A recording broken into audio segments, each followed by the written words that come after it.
Hello and welcome to SKP shots. And Lucknow super Giants వాళ్ళ కండిషన్స్ని వాళ్ళ టాస్ని బాగా అడ్వాంటేజ్ తీసుకున్నారు. మంచి నాక్ అనేది వాళ్ళ ఓపెనర్స్ దగ్గర నుంచి కూడా వచ్చింది.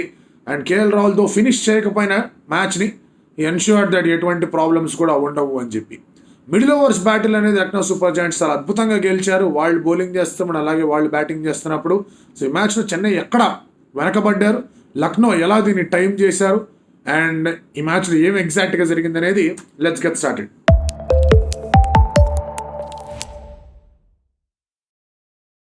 ముందుగా టాస్. ఇటువంటి వికెట్స్ మీద ఈ వికెట్ కానివ్వండి, అలాగే మొన్న జీటీ వర్సెస్ డీసీ ఆ వికెట్ కానివ్వండి, కొంతవరకు పంజాబ్ వికెట్ కానివ్వండి, ఇందులో మీరు అబ్జర్వ్ చేసుకుంటే కనుక ఆ స్లోనెస్ ఆఫ్ ద సర్ఫేస్ అనేది కనిపిస్తాం. అండ్ కొన్నిసార్లు డ్యూ పడిందంటే it becomes very much easier next second batting చేసేవాళ్ళకి. పంజాబ్లో అంతగా మీకు డ్యూ ఇంపాక్ట్ అనేది వాళ్ళు ఆడిన మ్యాచెస్లో కనిపించలేదు, కానీ ఈ మ్యాచ్లో బాగా కనిపించింది. ఆ తర్వాత జీటీ వర్సెస్ డీసీ మ్యాచ్లో బాగా కనిపించింది. టు అన్ ఎక్స్టెంట్ వాంఖేడలో కూడా కనిపించాయి కొన్ని మ్యాచెస్లో. బట్ అగైన్ అది కొంచెం పేస్ వికెట్ ఉంది, అలాగో డిఫరెంట్గా దాని మోటివ్ అనేది ఉంటుంది. పెద్దగా అది స్లో పిచ్ అయ్యే ఆ తర్వాత డ్యూ వల్ల బెటర్ అయ్యే పిచ్ కాదు కాబట్టి అక్కడ మనం పూర్తి స్థాయిలో మనం మాట్లాడుకోలేము. చెన్నై ఆఫ్ కోర్స్ అలాంటి వికెట్టే తయారవుతుంది సిఎస్కేలో కూడా.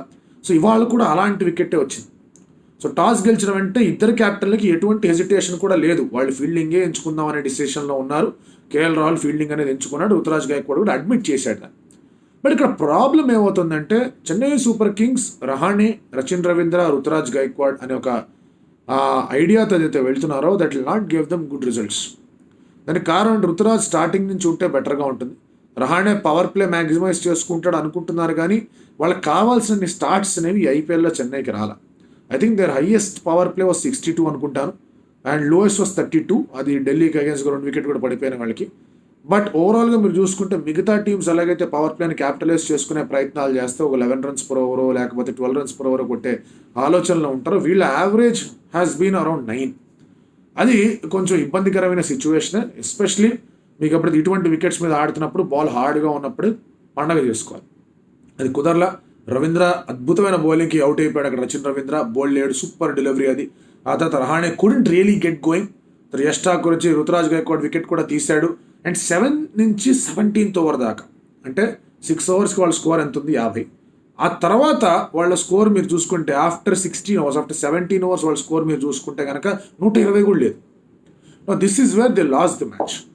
ఎస్, మీరు అనొచ్చు వాళ్ళు బాగా బెటర్గా బౌలింగ్ చేశారు, వికెట్ కూడా స్లో అయింది, బ్యాటింగ్ చేయడానికి కష్టమైంది, కృణాల్ చాలా బాగా బౌలింగ్ చేశాడు, బిష్ణు ఐసప్ 2 overs బాగా వచ్చాయి, తర్వాత స్టాయినిస్ వచ్చి శివం దుబే వికెట్ తీసుకున్నాడు. All set and done.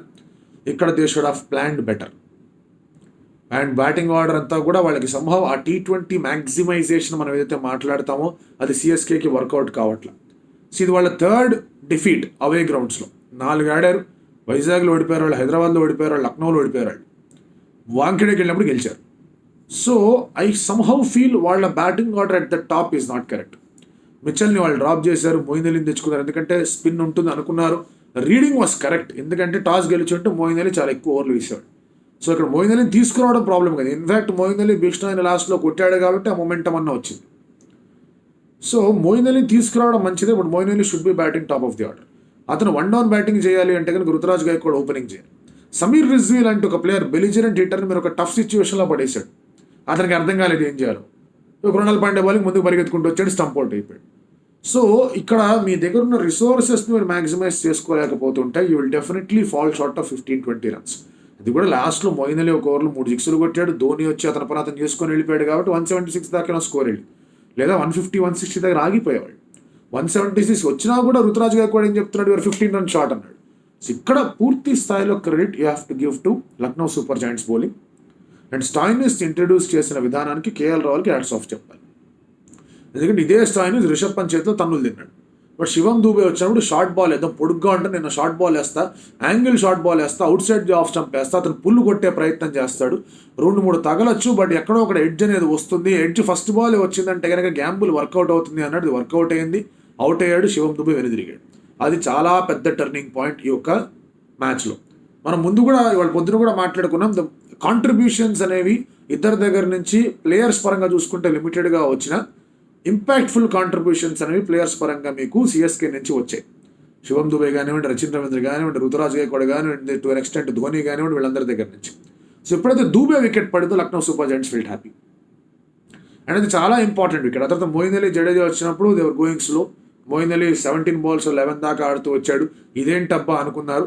అక్కడ ఒక గ్యాంబుల్ తీసుకున్నాడు KL Rahul. Felt Stoinis should have been bowling that over. ఎందుకంటే మోయిన్ అలీ స్పిన్నర్లు వస్తే కొడతాడు, ఏ స్పిన్నర్ వచ్చినా కొడతాడు.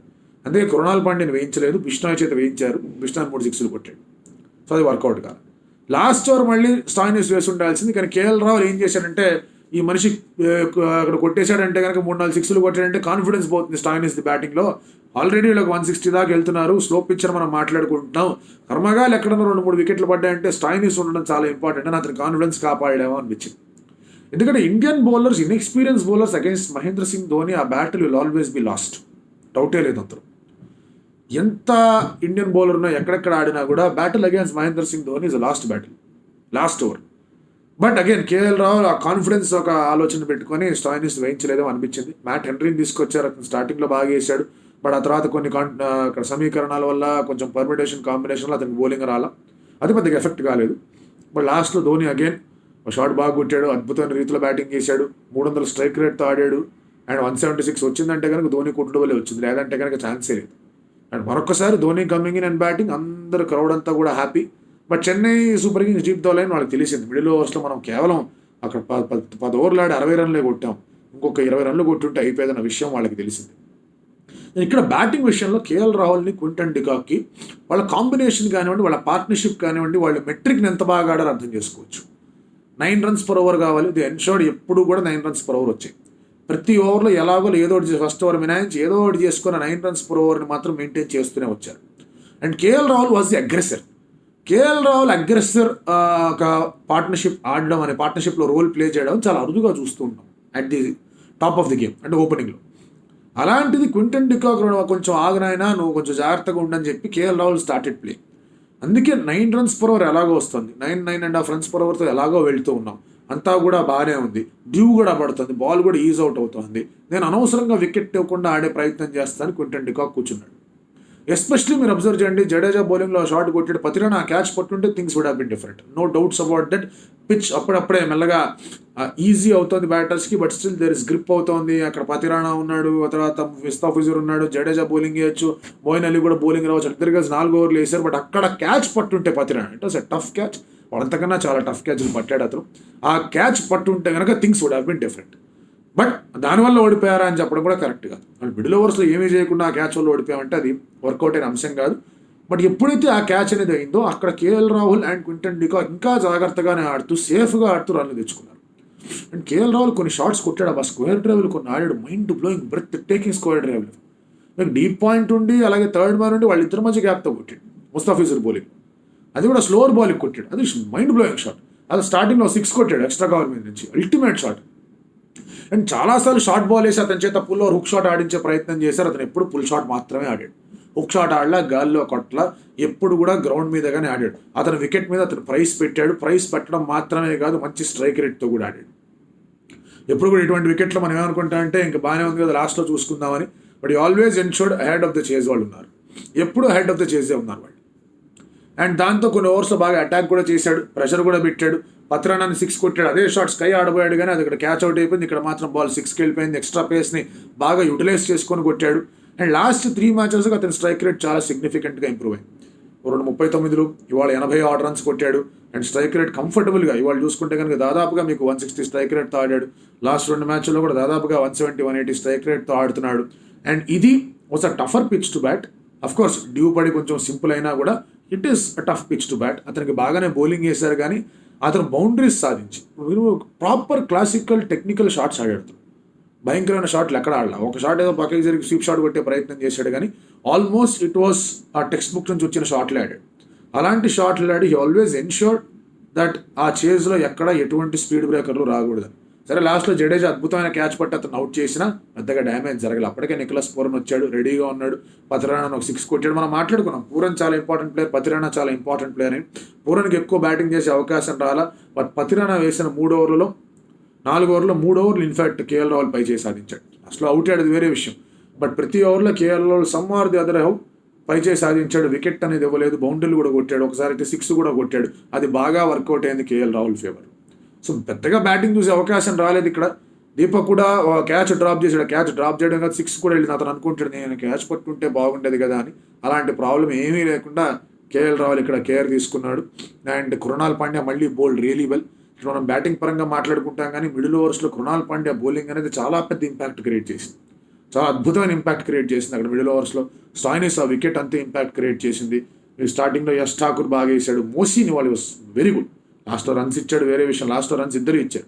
ధోని ఉంటే కనుక రన్స్ ఇస్తారు ఇండియన్ బౌలర్స్ కాబట్టి, అన్క్యాప్డ్ బౌలర్స్ కాబట్టి. But still it was very good bowling అనేది కనిపించింది అక్కడ లక్నో సూపర్ జైంట్స్ దగ్గర నుంచి. CSK try to do something extra. లాస్ట్లో కూడా మీరు అబ్జర్వ్ చేసుకుంటే వికెట్లు పడట్లేదు, కాస్త ఎక్స్ట్రా చేసే ప్రయత్నాలు చేశారు. అది వర్కౌట్ కావాలేదు వాళ్ళకి. పవర్ ప్లేలో వికెట్లు తీయాలి, లాస్ట్ మ్యాచ్లో తీయలేదు, ఈ మ్యాచ్లో తీయలేదు. This is a trouble for them. And power ప్లేలో కనుక వాళ్ళు వికెట్లు తీయకపోతే, ఎస్పెషల్లీ ఇటువంటి సర్ఫేసెస్ మీద ఎప్పుడైతే డ్యూ బర్డీ స్పిన్నర్లు అసలు ఈక్వేషన్ నుంచి బయటికి వెళ్ళిపోతారో వాళ్ళు బాగా ఇబ్బంది పడతారు. సో ఇది మంచి విక్టరీ లక్నోకి. 2 మ్యాచ్లు బ్యాక్ టు బ్యాక్ ఓడిపోయిన తర్వాత ఇది మంచి విక్టరీ. కొంతమంది మాట్లాడొచ్చు దే కూడా finish it in 17th or 18th over అని, బట్ వాళ్ళు ఎప్పుడు కూడా ఐడియాతో రాలా. They always wanted to win this game. ఎందుకంటే 2 మ్యాచ్లు ఓడిపోయి వచ్చారు కాబట్టి దే ఎన్షోర్డ్ వాళ్ళకి విజయం కావాలి అని. And CSK will be feeling disappointed. Batting order మాత్రం వాళ్ళు అడ్రస్ చేసుకోవాలి, వాళ్ళు మ్యాక్సిమైజ్ చేసుకోలేకపోతున్నారు. ఒకటే ఏంటంటే నెక్స్ట్ 3 మ్యాచ్లు వాళ్ళకి చెన్నైలో ఉన్నాయి. చెన్నైలో వాళ్ళ సపరేట్ బీస్ట్ అది. లక్నోతోనే ఉంది నెక్స్ట్ మ్యాచ్ అనేది. 3 వరుస మ్యాచ్లు వాళ్ళకి చెన్నైలో ఉన్నాయి. ఈ ఎలక్షన్స్ అవి కారణంగా ఆ షెడ్యూల్ అనేది అలా ప్లాన్ చేసుకున్నారు. So Chennai figuring out. 7లో 4 గెలిచారు. ఇక నెక్స్ట్ 10లో కనుక 7 అయ్యాయంటే they'll feel very very happy అన్నట్టు అన్న ఆలోచనలో ఉంటారు వాళ్ళు. So they'll be looking forward to that. కానీ లక్నోకి మాత్రం ఇది మంచి ఊపందించే విజయం, మంచి కాన్ఫిడెన్స్ ఇచ్చే విజయం. అండ్ దాంతో టాప్ 4లో ఆ బ్యాటిల్ అనేది ఇంకా రసవత్తరంగానే తయారవుతోంది. ఈ మిగిలిన బ్యాటిల్స్ కూడా చాలా ఇంట్రెస్టింగ్గా తయారవబోతూ ఉన్నాయి. అట్ లక్నో ఇవాళ ది వే దే బోల్డ్ వాళ్ళకి ఫుల్ మార్క్స్ అనేది ఇవ్వాలి. అండ్ క్యాప్టెన్సీ కూడా బాగుంది. టాస్ పడింది వాళ్ళకి అడ్వాంటేజెస్గా పడింది, అందులో అబ్సల్యూట్లీ నో డౌట్. పిచ్ అనేది వాళ్ళకి అనుకూలంగానే మారింది టాస్ వల్ల, డ్యూ వల్ల, అందులో కూడా అబ్సల్యూట్లీ నో డౌట్. బట్ వాళ్ళ దగ్గర ఒక జాబ్ ఉండింది, 180 దాకా కొట్టాలి. ఎన్షోర్డ్ ఆ job is done. Well done to KL Rahul and Lucknow super giants. And మీరేమనుకుంటున్నారో